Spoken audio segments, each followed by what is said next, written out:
I come from a grandmother who didn't let us leave her house without a speech and a song.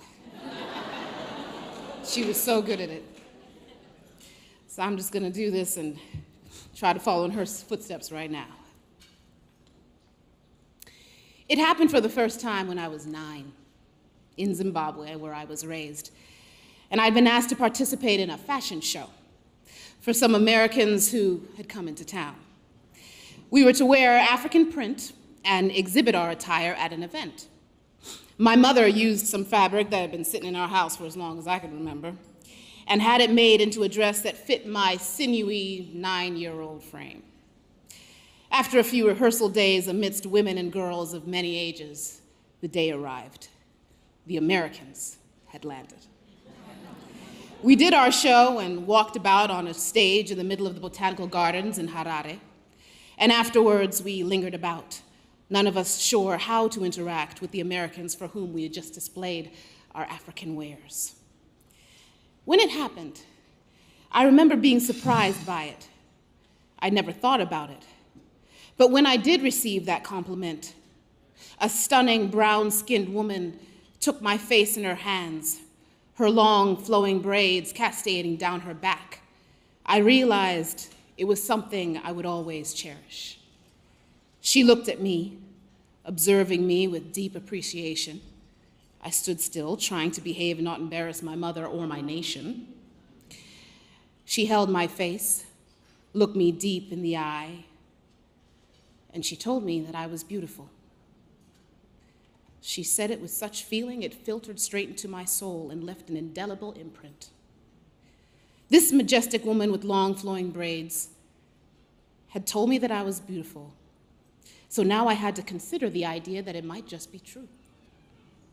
The majestic woman was Susan L. Taylor.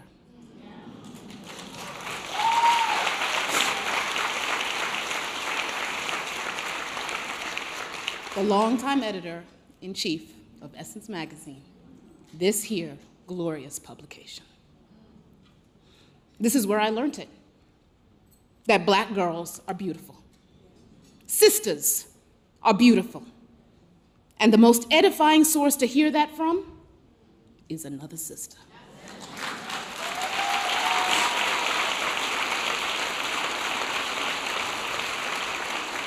This publication does so much for the soul of a sister. Every month I'm guaranteed, be it in the airport or walking down 14th Street in Manhattan or in a Barnes & Noble in Atlanta, I am guaranteed that one of the publications on the stand will not fail me.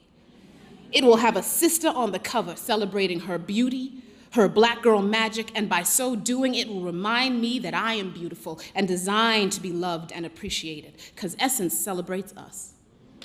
Sisters. And I've been unpacking that lately. I've been unpacking it. Just how powerful being a sister is. See, what it means is we figured out the okey doke. We've called their bluff. We found the source of our power. The world and its various oppressions against those like us wanted to tell us that we as women, we don't do well together. That we are competitive or we have catfights and petty disagreements and can't get things done when we try. It tells us to compete, that there's never enough, that we are easily replaceable, that we must consider each other's presence a threat, but we know that not to be true. A sister, a real sister, well, we know better. She knows that her most profound strength, her power, her magic is often actualized, nourished, and recognized by none other than another sister.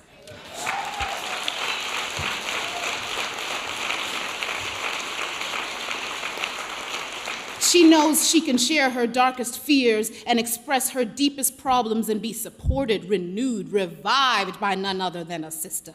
She knows she can move mountains, change tides, break through ceilings when she is shoulder to shoulder with another sister. She also knows that no one, not one other human being, can check her and set her straight. Be the iron that sharpens her iron.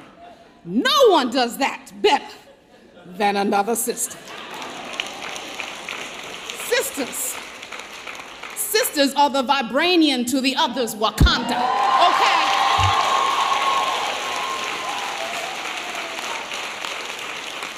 Sisters get each other through to their greatness, carry each of them on their backs, and bring each other to a place anew. I wouldn't be standing here if it weren't for my sisters. And in my culture, the deeply traditional Shona people, there's a saying that to not thank is witchcraft. So I have got to thank those sisters who keep me whole. And I have to thank those sisters who are in the room right now. Saniqua Martin Green, Lord, I'm gonna cry. Edwina Finley, Susan Kelechi Watson, Catherine Kimmel, this luminous light right here shining brighter than that one, Lupita Nyong'o. Thank you.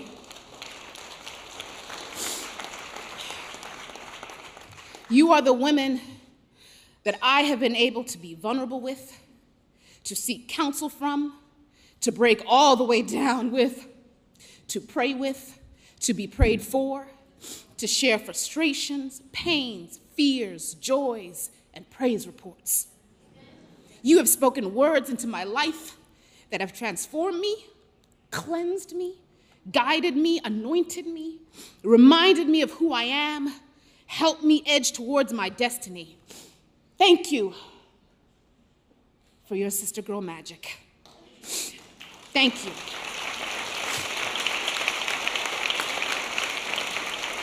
How would I have ever known that day 31 years ago that one day I'd be honored by the very same magazine the stunning woman with long braids was in charge of? How would she? But the time she took to look a little African girl in the eye and dispel the lie and implant the truth, that time resulted in something that grew inside of me that kept me aware that no matter what the world threw at me, I was beautiful.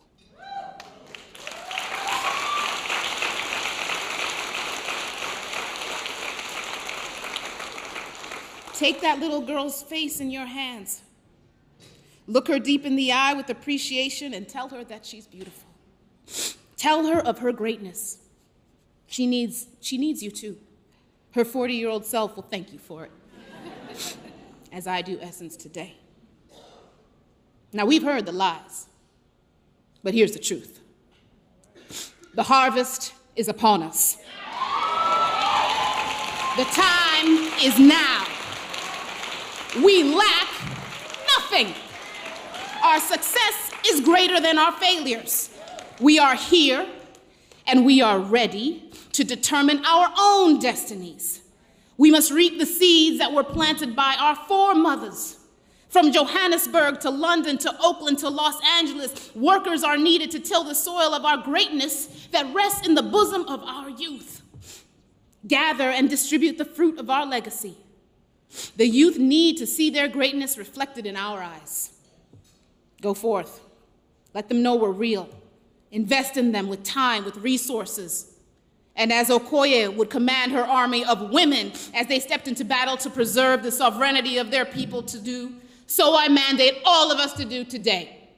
Forward.